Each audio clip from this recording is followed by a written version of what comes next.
दरो दीवार पे हसरत से नज़र करते हैं। खुश रहो अहले वतन, हम तो सफ़र करते हैं। ये मशहूर पंक्तियाँ हैं हमारे देश के महान क्रांतिकारी राम प्रसाद बिस्मिल जी की।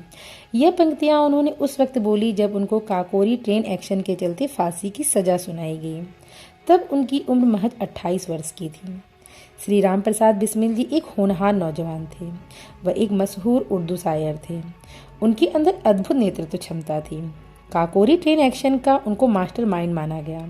उनका जन्म यूपी के शाहजहांपुर में 11 जून 1897 को हुआ था।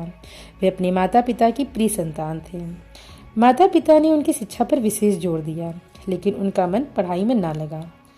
राम प्रसाद जी ने कैथराइन, बोल सेवकों के काम, मन की लहर आदि अनेक पुस्तकें लिखी।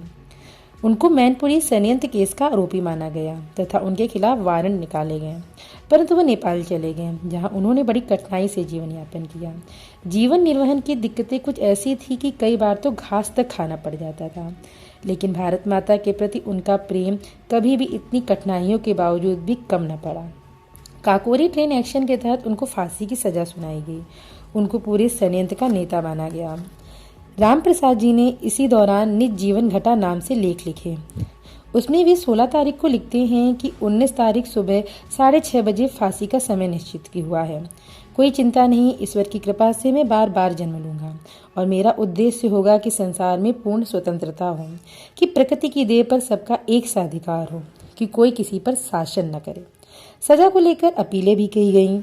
Awadh Chief Court, Viceroy, Privy Council तक अपीलें की गईं, लेकिन हर जगह अपीलें खारिज हुई। राम प्रसाद जी आगे बताते हैं कि मुझे पता था कि सब अपीलें खारिज होंगी, लेकिन मैं अंग्रेजी हुकूमत की असलियत को दुनिया के सामने लाना चाहता था।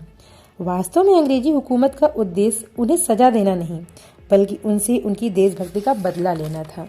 19 दिसंबर 1927 को इतिहास के पन्नों का वह काला दिन भी आ गया, जिसकी शाम को राम प्रसाद बिस्मिल जी को फांसी दे दी गई। फांसी पर ले जाते समय उन्होंने बड़े जोर से कहा, वंदे मातरम, भारत माता की जय। उन्होंने शायरी गाई, मालिक तेरी रजा रहे और तू ही तू रहे, बाकी ना मैं रहूं न मेरी आरजू रहे, जब तक कि तन में जान रगों में लहू रहे, तेरा ही जिक्र यार तेरी जुस्तजू रहे। फांसी के तख्त पर खड़े होकर उन्होंने शेर पढ़ा, अब न अहले वलवले हैं न अरमानों की भीड़, एक मिट जाने की हसरत अब दिले बिस्मिल में है। इसके बाद रस्सी खींची गई और भारत माता के इस सपूत ने देह त्याग। उनकी मृत्यु की खबर से पूरा देश शोक में डूब गया। फूलों के जुलूस से देशवासियों ने उनकी अंतिम यात्रा संपन्न कराई। उनकी मृत्यु पर उनकी माता मूलमती देवी जी ने कोई शोक जाहिर नहीं किया। वह खुश थी कि आज उनके पुत्र ने भारत माता की स्वतंत्रता के लिए अपने प्राणों की आहुति दे दी। धन्य है ऐसी माँ जिसने ऐसे सपूत को जन्म दिया।